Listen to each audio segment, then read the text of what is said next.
So, you want to take your business global. It's a huge ambition, right? The ultimate level up. But it's also a super high-stakes game where one wrong move can sink you. How do you go from being a local hero to a global powerhouse without becoming just another cautionary tale?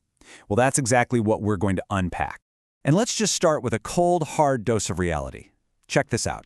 A staggering 3 out of every 4 companies that try to expand internationally fail to create any real value. Yeah, you heard that right. 75% either crash and burn or just barely break even. I mean, think of all the wasted time, money, and ambition that represents. So that begs the really big question, doesn't it? Why? Why is the international graveyard just littered with so many promising companies? What are they all getting so fundamentally wrong? This is the core problem we're going to solve today. You know what's fascinating is that there's actually a term for this whole problem. It's called the liability of foreignness. And it's basically the sum of all the disadvantages you have just for being the new kid on the block. Things like underestimating the local competition, totally misreading cultural cues, or getting tangled up in regulations you didn't even know were a thing. And this is the hidden culprit behind that massive 75% failure. So how do you overcome it? Well, it's definitely not about throwing a dart at a map. The solution starts by looking inward. Before you can even begin to figure out where you're going to go, you have to be absolutely crystal clear on why you're going in the first place.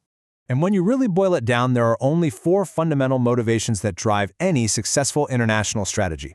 Every single solid plan out there is rooted in one of these core reasons. Let's break them down real quick.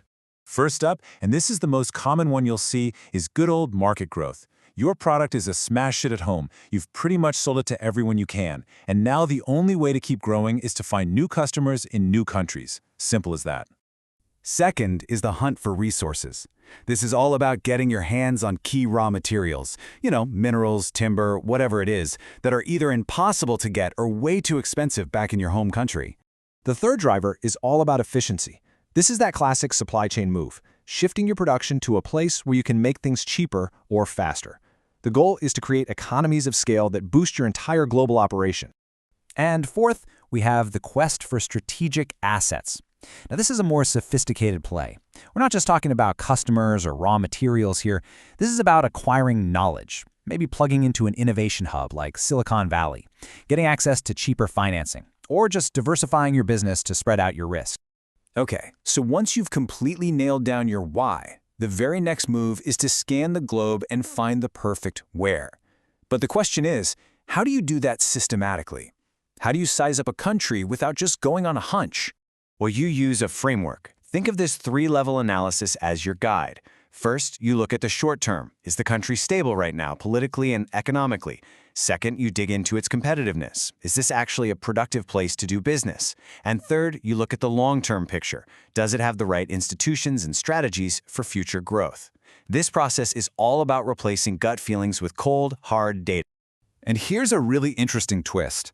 Where you're starting from, your home market, heavily influences how you see the world. If things are great at home, it's really easy to get complacent and fall into the local bias trap and just put off expanding.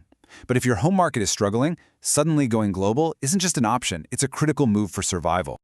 Okay, that brings us to our third pillar. You've got your why, you've picked your where, now for the how. How do you actually break into that new market?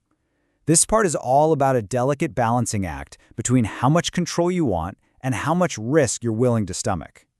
And you've got a whole spectrum of options here. You can start small with low-commitment stuff like just exporting your goods or maybe licensing your brand.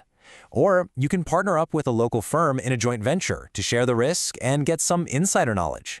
And then at the top end, you've got the all-in moves, buying a local company outright or a greenfield investment, which means building your own operation from scratch. The right choice for you? It totally depends on your strategy and your resources. So let's bring all this home.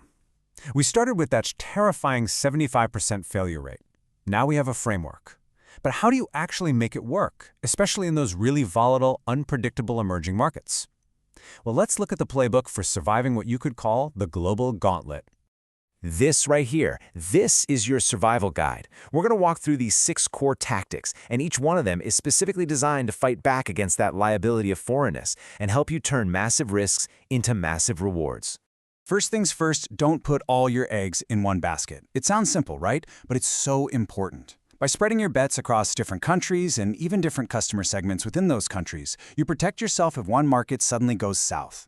Second, you have to be flexible. That business model that made you a star back home, it's probably not going to work perfectly out of the box somewhere else. You have to be ready to adapt, and partnering with local firms is a great way to do that because it reduces your risk and gives you priceless local insights. Third, and this one is huge, it's all about your people. International projects are a grind. They're tough. You absolutely need a team on the ground that is resilient, adaptable, and can learn on the fly. Your success really depends on them. Tactic number 4 is agile governance. Look, if every little decision has to get kicked back to headquarters for approval, you are going to be way too slow to react to what's happening on the ground. You have to empower your local teams to make quick decisions. Number 5 is a super practical financial tip. Manage your capital structure. That means keeping your debt low, and this is key, whenever possible, hold that debt in the local currency. This one move can save you from getting completely wiped out if that currency's value suddenly tanks. And finally, number 6. You have to become a master of the local cycles. In volatile markets, politics and economics are completely intertwined. Developing a really sharp sense of judgment for these local rhythms is absolutely essential for making your moves at the right time. So that 75% failure rate we started with, it doesn't have to be your destiny. It really doesn't. When you combine a clear internal why with a smart external where and a truly agile how, you can absolutely navigate the chaos of global expansion. Which leaves just one final exciting question. With this playbook in hand, where in the world is your next opportunity waiting?